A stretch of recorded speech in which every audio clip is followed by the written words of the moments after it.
Hello friends, कैसे हैं आप सब लोग। तो आप सबका स्वागत है फिर से हमारे चैनल में। तो आज हम आपके लिए एक और इम्पॉर्टेंट टॉपिक लेके आए। तो इसका पहला पार्ट जो है वो मैंने पहले से ही अपलोड कर दिया हुआ है, जिसमें हमने न्यू इकोनॉमिक रिफॉर्म्स जो हैं वो इंडिया में आए थे, उसके ऊपर हमने एक वीडियो डाली थी। तो आज उसका सेकंड पार्ट जो हम आपके साथ डिस्कस करेंगे। तो बहुत अच्छी वीडियो रहने वाली है और बहुत ही इंपॉर्टेंट एमसीक्यूज आज हम आपके साथ डिस्कस करेंगे। तो इससे पहले मैं वीडियो स्टार्ट करूं, सबसे पहले तो बच्चों, जो बच्चे वीडियो देखते हैं ना, प्लीज़ चैनल को सब्सक्राइब कर दिया करो। अब चैनल को सब्सक्राइब नहीं करते हो, प्लीज़ चैनल को सब्सक्राइब किया करो। हम अपना पूरा एफर्ट लगाते हैं आपके लिए कि जितना हो सकता है हम मटेरियल आपके लिए लाएं जो आपके लिए बेनिफिशियल हो। तो बदले में आपको सिर्फ सब्सक्राइब करना होता है। प्लीज़ चैनल को सब्सक्राइब कर दिया करो और वीडियो को ज़्यादा से ज़्यादा लाइक भी किया करो और शेयर भी किया करो। और अगर कोई भी क्वेरी होती है तो मुझे आप कमेंट सेक्शन में पूछ सकते हो। ओके। जो लास्ट मैंने वीडियो डाली थी उसमें जो एक क्वेश्चन था ना, वो मुझे बच्चे एक ने टैग भी किया था और बच्चे ने बोलना था सर कि ये फा में क्वेश्चन पूछा गया था। हाँ बिल्कुल, वो क्वेश्चन एक फा में पूछा गया था। और जब हम फा के तैयारी करवा रहे थे ना आप सबको, उस वक्त ही हमने जो आपकी वीडियोस डाली थी ना फा से रिलेटेड, उसमें भी हमने वो क्वेश्चन डिस्कस किया था और सेम क्वेश्चन जो था वो फा में पूछा गया था। ठीक है। तो आज जो हम उसके अलावा जो है इंपॉर्टेंट एमसीक्यू डिस्कस करेंगे। स्टार्ट करते हैं आज की वीडियो। देखिए, क्वेश्चन नंबर फर्स्ट क्या कह रहा है। Which of the following arguments are made in the favour of privatisation of the country's economy. ठीक है। इनमें से जो कौन से आर्गूमेंट्स हैं जो कि हमारे लिए फेवरेबल है रिगार्डिंग क्या, प्राइवेटाइजेशन की जब हम बात करते हैं, तो इनमें से कौन से आर्गूमेंट जो है हमारे लिए फेवरेबल हैं, जो कि कंट्री की इकॉनमी में जो है वो हेल्प करते हैं। ओके। ऑप्शन देख लेते हैं। फर्स्ट कह रहा है it helps to revive sick public sector units. Okay, बिल्कुल। सेकंड कहता है it creates a competitive environment for the business. हाँ बिल्कुल, ऐसा भी होता है। थर्ड कह रहा है it helps to protect the sovereignty of the consumer. Okay, ये भी होता है। तो देखिए, जब हम बात करते हैं ना कि प्राइवेटाइजेशन की, तो हम बहुत सी चीज़ों को ध्यान में रखते हैं, क्योंकि जो एक प्राइवेटाइजेशन कंसेप्ट है ना, ये शॉर्ट टर्म कंसेप्ट नहीं है, एक लॉन्ग टर्म कंसेप्ट है और इसका बहुत ही इंपॉर्टेंट रोल है एक कंट्री की इकोनॉमी में। ठीक है। तो अकॉर्डिंग टू क्वेश्चन चलें तो ये तीनों पार्ट्स जो हैं वो राइट हैं। तो इसका जो राइट आंसर होगा वो होगा ऑल ऑफ द वो, option number 4। Okay. Next question, question number second कह रहा है which of the following industries were reserved exclusively for the public sector after the economic reforms in 1991। ठीक है। इनमें से कौन सी इंडस्ट्री थी जिनको रिजर्व करके रखा गया था, ठीक है, पब्लिक सेक्टर के लिए, कब, आफ्टर द इकोनॉमिक रिफॉर्म्स 1991 के बाद। ठीक है, जिनको जो है वो रिजर्व करके रखा गया था। ऑप्शन देख लेते हैं। फर्स्ट कह रहा है रेलवे, सेकंड कह रहा है मेट्रो ट्रांसपोर्ट, थर्ड कह रहा है कम्युनिकेशन एंड फोर्थ कह रहा है नन ऑफ द वो। तो मैंने लास्ट भी जो वीडियो डाली थी उसमें मैंने आपके साथ एक चीज़ डिस्कस की थी और मैंने ये चीज़ बोली थी कि जिन बच्चों ने ये इकोनॉमिक रिफॉर्म्स इन इंडिया का टॉपिक नहीं पढ़ा है, प्लीज़ ये आप पढ़ लीजिए। बहुत ही इंपॉर्टेंट टॉपिक है, उसमें बहुत सी चीज़ें पढ़ने वाली हैं। ज़रूरी नहीं है कि आप जेके एसएसबी का कोई एग्ज़ाम दे रहे हैं, अगर आप कोई और हाई लेवल कम्पिटेटिव एग्ज़ाम दे रहे हैं उसमें भी आपको ये क्वेश्चंस जो हैं वो आएंगे ही आएंगे। और ये टॉपिक बहुत ही इंपॉर्टेंट टॉपिक है। ठीक है। तो इस चीज़ को ध्यान में रख के आप पढ़ें, बिल्कुल अभी ऊपर ऊपर से मत पढ़ें। अभी आपके पास टाइम है, प्लीज़ इसको अच्छी तरीके से डीप करके पढ़िए, ताकि आपको कोई भी क्वेश्चन इससे रिलेटेड है तो आप उसको कर सकते हैं। तो अब क्वेश्चन में जो इंडस्ट्री थी वो थी हमारी रेलवे इंडस्ट्री को जो है हमने रिजर्व करके रखा था। कब, जो हमारे इकोनॉमिक रिफॉर्म्स आए थे 1991 में, उसके बाद उसको हमने रिजर्व करके रख दिया था। ओके। बाकी एक्सप्लेनेशन अगर मैं करूँगा तो फिर वीडियो लंबी हो जाएगी, इसलिए बेसिक क्वेश्चन हम डिस्कस करेंगे। अगर आपको कोई ज़्यादा जानकारी चाहिए तो प्लीज़ मुझे कमेंट सेक्शन में बताइए, फिर मैं कोई ऐसी वीडियो लेके आऊँगा जिसमें हम पूरा डिस्कस कर दूंगा एक चीज़। ओके। आगे क्वेश्चन नंबर थर्ड कह रहा है which of these financial sector reforms were introduce in India under the economic policy in 1991। ठीक है। इनमें से कौन से फाइनेंशियल सेक्टर रिफॉर्म्स थे जो इंट्रोड्यूस कराए गए थे, कब, 1991 के बाद। ठीक है। तो ऑप्शन देख लेते हैं। फर्स्ट कह रहा है change in monopolies and restrictive trade practices, MRTP act. Okay. Second कह रहा है freedom for importing of capital goods. Third कह रहा है reduction in the cash reserve ratio and और आगे स्टैट्यूटरी लिक्विड रेशियो, SLR। ठीक है। और CRR और SLR। तो अगर हम चले ना किसके हिसाब से, क्वेश्चन के हिसाब से, तो इसका जो राइट आंसर है वो हमारा बनेगा क्या, reduction in the cash reserve ratio. ठीक है, CRR। और मुझे लगता है कि यहाँ पे जो है एक थोड़ी मिस्टेक हो गई है, ये यहाँ पे 4 नहीं आएगा, फोर्थ पार्ट है ये, नन ऑफ द वो। इसका है reduction in the CRR and the SLR। तो ये इसका राइट आंसर है। Okay. Move to the next question. Question number 4 कह रहा है who was the finance minister of India when the economic reforms took place under the economic policy NEP in 1991। तो उस वक्त के जो फाइनेंस मिनिस्टर कौन थे जब ये पॉलिसी इंट्रोड्यूस कराई गई थी इन द ईयर 1991 में। तो ऑप्शन देख लेते हैं। फर्स्ट कह रहा है पी चिदम्बरम, सेकंड कह रहा है प्रणब मुखर्जी, थर्ड कह रहा है मनमोहन सिंह एंड फोर्थ कह रहा है अटल बिहारी वाजपेयी।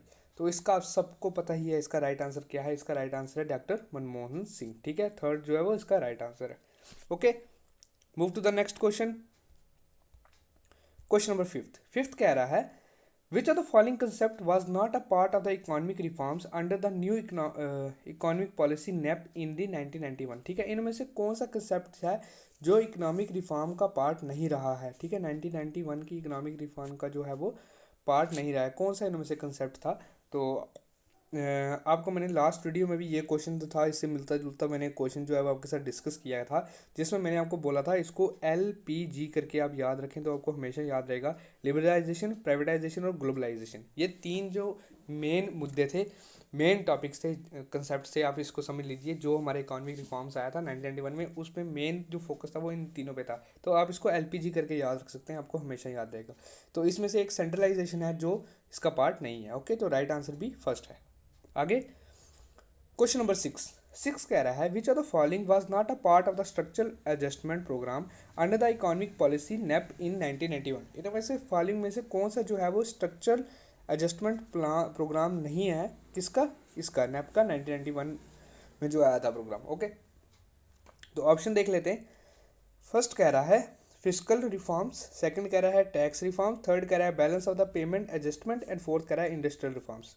तो अब मैं आपको बताऊं, देखिए जो स्ट्रक्चरल एडजस्टमेंट प्रोग्राम थे ना उस वक्त जब ये इंट्रोड्यूस करवाया गया था इन द ईयर 1991, उसमें फिजिकल रिफॉर्म्स भी था, कंसेप्ट में था। उसके बाद टैक्स रिफॉर्म भी था और इंडस्ट्रियल रिफॉर्म भी था, क्योंकि ये मेन सेक्टर्स थे, ठीक है, जिनके ऊपर ये चीज़ें लागू हुई थी और जिनकी वजह से बहुत ही ज़्यादा फर्क भी पड़ता है। अब ये जो payment balance of the payment adjustment है ना, इसका इससे कुछ भी लेना देना नहीं है। ठीक है, तो इसका जो राइट आंसर है वो ये है। ठीक है, वो इसका राइट आंसर जो है वो ऑप्शन नंबर थर्ड। आगे बढ़ते हैं। क्वेश्चन नंबर 7 कह रहा है what is the full form of the LQP system that existed before the onset of the new economic policy in 1991। देखिए, जब ये आई थी ना पॉलिसी, इसके पहले भी जो था एक अलग सिस्टम चल रहा था जिसको LQP सिस्टम बोला जाता था। ठीक है, तो अब देखिए ये जिन बच्चों ने पढ़ा है ना उनको तो आसानी से पता होगा। सिंपल क्वेश्चन पूछा गया है कि इसकी फुल फॉर्म क्या है। तो LQP की जो फुल फॉर्म है वो क्या है, वो उसका right answer first, second, third या फोर्थ पढ़ लीजिए। Licence, quota and permit, licence, quota and privatisation, liberalisation, quota and permit and none of the above. तो इसका जो राइट आंसर वो है licence, quota and permit. Option number first जो है वो इसका राइट आंसर है। Okay, move to the next question. Question number 8 कह रहा है the number of industries reserved for the public sector was reduced from 17 to dash under the industrial policy of 1991। आपको पता ही है इन बहुत सी इंडस्ट्रीज जो थी उनको रिड्यूस किया गया था, उनका नंबर जो है वो घटा दिया गया था जब ये इकोनॉमिक रिफॉर्म्स आया था। तो उसमें पूछा गया कि कितनी इंडस्ट्रीज जो हैं जिनको रिजर्व किया गया था और उनको रिड्यूस कर दिया था। 17 थी, उनको कितना रिड्यूस करके कितना हो गया था, वो हो गई थी हमारी 8। ठीक है, उनको 17 को रिड्यूस करके 8 कर दिया गया था। ठीक है, जो 8 जो है इसका राइट आंसर है। आगे बढ़ते हैं। क्वेश्चन नंबर 9 कह रहा है what was the total amount of the loan provided by the International Monetary Fund and the World Bank during the 90s to help India during the financial crisis. जब India में financial crisis हुई थी तो उस वक्त जो international Monetary fund थे और वर्ल्ड बैंक ने इंडिया को जो था वो लोन दिया था और एक मतलब फाइनेंशियल हेल्प दी थी, जिसकी वजह से हम जो थे वो उस क्राइसिस से बाहर आ पाए। तो उस वक्त ये अमाउंट पूछा गया कि कितना अमाउंट की जो थी वो उन्होंने हेल्प की थी। तो क्वेश्चन इंपॉर्टेंट भी है और आप इसको बोलें कि ऐसा कोई पूछता नहीं है, कोई पता नहीं होता क्वेश्चन कहाँ से आ जाए। तो ऑप्शन देख लेते हैं। ऑप्शन नंबर फर्स्ट कह रहा है 13 बिलियन $, 15 बिलियन, 5 बिलियन या 7 बिलियन। तो इसका जो फ्रेंड जो राइट आंसर है वो आपको सीधा बता देता हूँ। इसका जो राइट आंसर है वो है $7 बिलियन, $7 बिलियन। ठीक है, हो सकता है इसमें कोई चेंजेस भी हों, लेकिन मैंने जहाँ से पढ़ा था वहाँ पे यही लिखा था कि $7 बिलियन है। ओके, आगे 10th question the foreign exchange market, stock exchange market and banking and non banking financial institute are a part of. ठीक है, जो फॉरेन एक्सचेंज है, स्टॉक एक्सचेंज मार्केट है, बैंकिंग है, नॉन बैंकिंग फाइनेंशियल इंस्टीट्यूट है, ये किस चीज़ का, ये जो जितने भी ये सेक्टर्स हैं ये किस चीज़ का पार्ट है, ठीक है। तो ऑप्शन देख लेते हैं। फर्स्ट कह रहा है फिजिकल सेक्टर रिफॉर्म्स, सेकंड कह रहा है फाइनेंशियल सेक्टर रिफॉर्म्स, थर्ड कह रहा है industrial sector reforms and fourth कह रहा है पब्लिक सेक्टर रिफॉर्म्स। तो इजी क्वेश्चन है और बहुत ही ट्रिकी क्वेश्चन है। देखिए, foreign exchange market, stock exchange market, banking, non banking financial institute, देखिए जितने भी यहाँ पे ऑप्शन दिए ना, सब में क्या है, पैसे की इन्वॉल्वमेंट है। मनी जो है वो इम्पॉर्टेंट पॉइंट है, ठीक है, money is the main factor है। अब किसी भी जो ऊपर ऑप्शन दिए में देख लीजिए, तो जब भी इन टर्म्स ऑफ मनी की बात होती है, किसी भी सेक्टर की बात हो जहाँ पे हम मनी को इंक्लूड कर रहे हो इनडायरेक्टली या इनडायरेक्टली, तो वो हमारा किसके आता अंडर आता है, वो आता है हमारा फाइनेंशियल सेक्टर रिफॉर्म्स के अंदर। वो आएगा ही फाइनेंशियल के अंदर जहाँ पे हम मनी की बात करते हैं, ठीक है। आप देख सकते हैं क्वेश्चन में भी ये चीज़ पूछी है, तो इसका राइट आंसर है ऑप्शन नंबर सेकंड। तो ये थे 10 क्वेश्चन आज के। तो आप सबका स्कोर मेरे हिसाब से बहुत अच्छा होगा। मुझे कमेंट सेक्शन में अपना स्कोर भी मेंशन करना। और जो बच्चे नए विजिट करते हैं, प्लीज़ चैनल को सब्सक्राइब ज़्यादा से ज़्यादा करो और वीडियो को लाइक भी करो और वीडियो को शेयर भी करो। Thank you friends, thank you so much.